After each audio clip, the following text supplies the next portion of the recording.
Now I'd like to introduce our chairperson for today. I will gladly turn over the room to Forrest. Forrest Bronson is co-founder and CEO at Email Aptitude, the world's fastest growing email strategy firm. With nearly 15 years of enterprise email leadership, he's led strategy and program overhauls for some of the world's largest brands and fastest growing startups.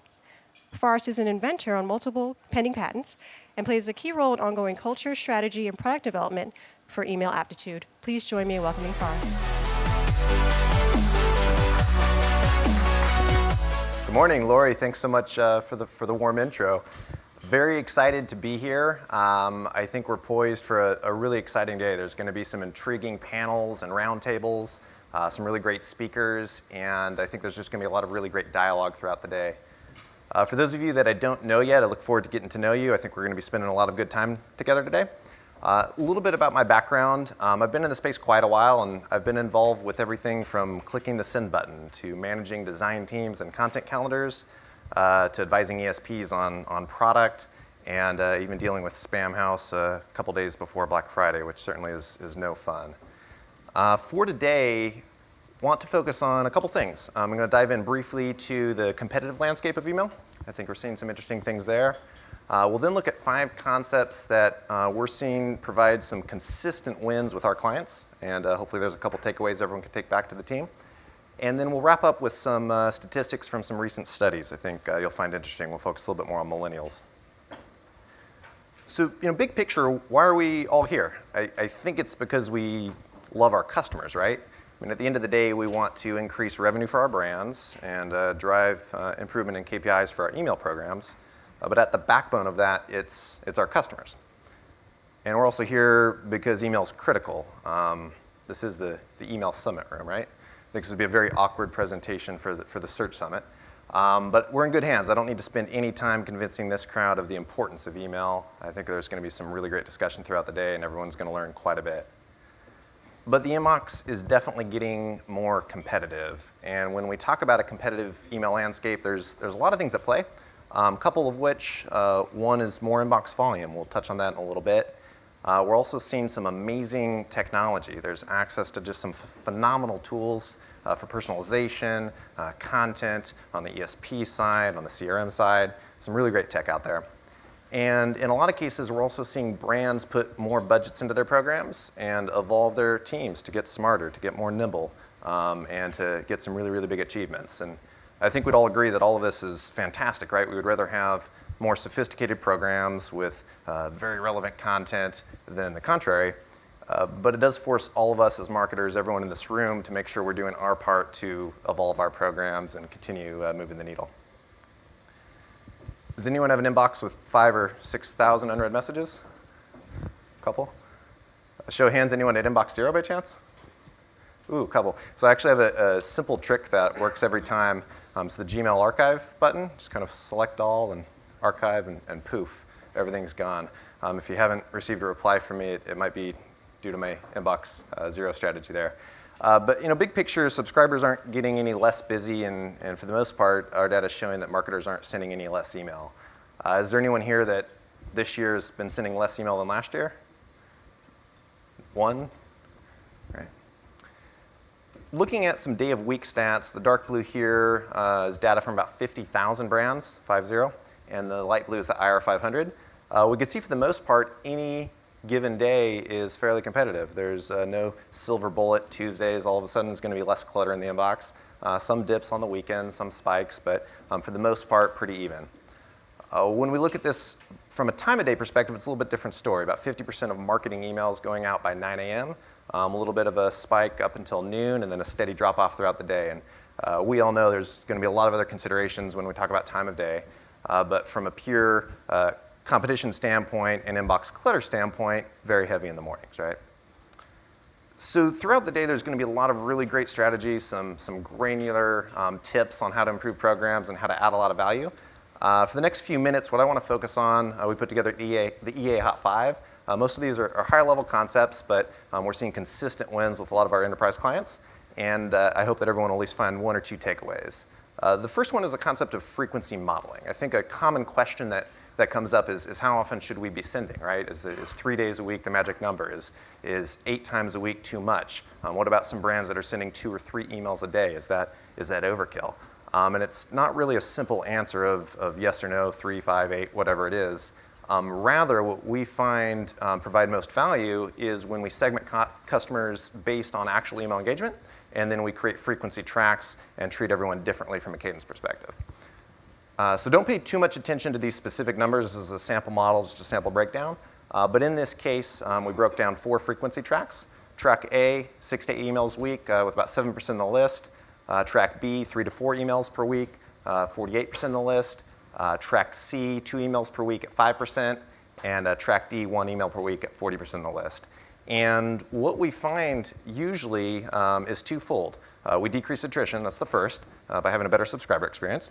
And then we're also able to increase revenue in a couple ways. First, by having additional touches.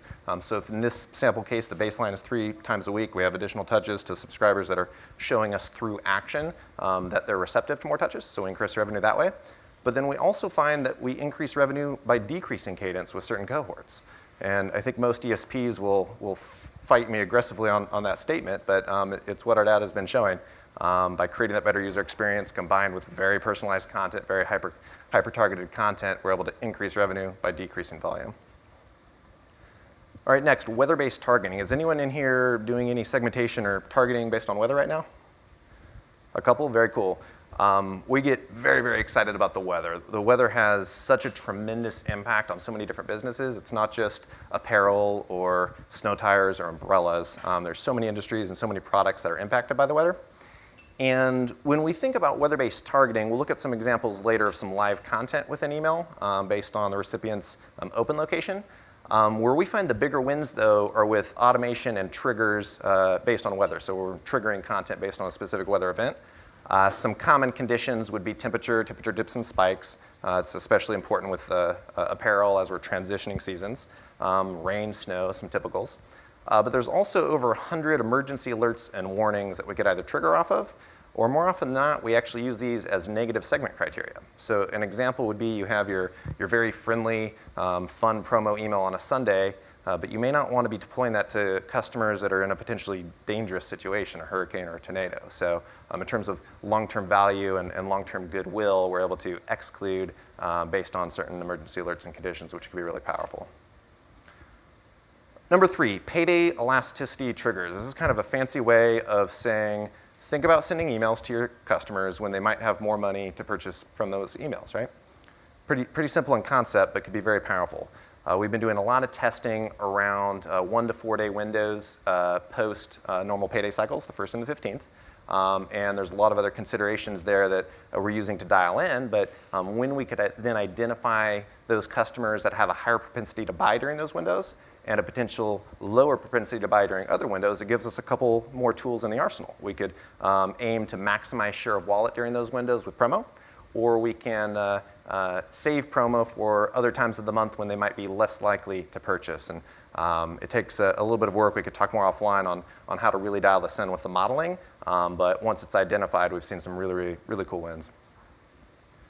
All right, number 4, drilling down for late night wins. We talked a little bit about time of day, and we could talk later today about 6:30 versus 9:30 versus the pre-lunch hour versus post-dinner. There's a lot of interesting conversations around time of day. What we're talking about here is not discounting the opportunity for midnight segment. List shows that they have a 320% increase in dress sales after midnight on Fridays. And we see this fairly consistently with some of our lingerie clients, shoes, apparel, and others. There's a lot of other products besides those. And you could possibly get some really interesting wins. We'll look at some stats on millennials later, something like 97% checking email from their bed, and some other related stats. But think about going back, dialing in some fun content and messaging around that midnight segment. And the idea here isn't that we all of a sudden change all of our send times to midnight, but getting another tool in the arsenal, another lever to pull. Number 5, getting creative inspiration. And what we're talking about here isn't so much stealing ideas from competitors. but it's being open to other ideas. I think a lot of times what we see with big brands is they're focused so much on their own history, everything that they've been working with, which is of course primary. But being open to some other ideas from other well-respected senders can go a long way. There's a lot of really great tools. We could talk more offline to access creative databases and get inspiration. One thing you might find is a concept of an old school approach with plain text. And in some cases with our A/B test versus a creative version, we're seeing on upwards of 3 or 4x lift in revenue per delivered email. If there's any designers in the audience, this isn't personal at all.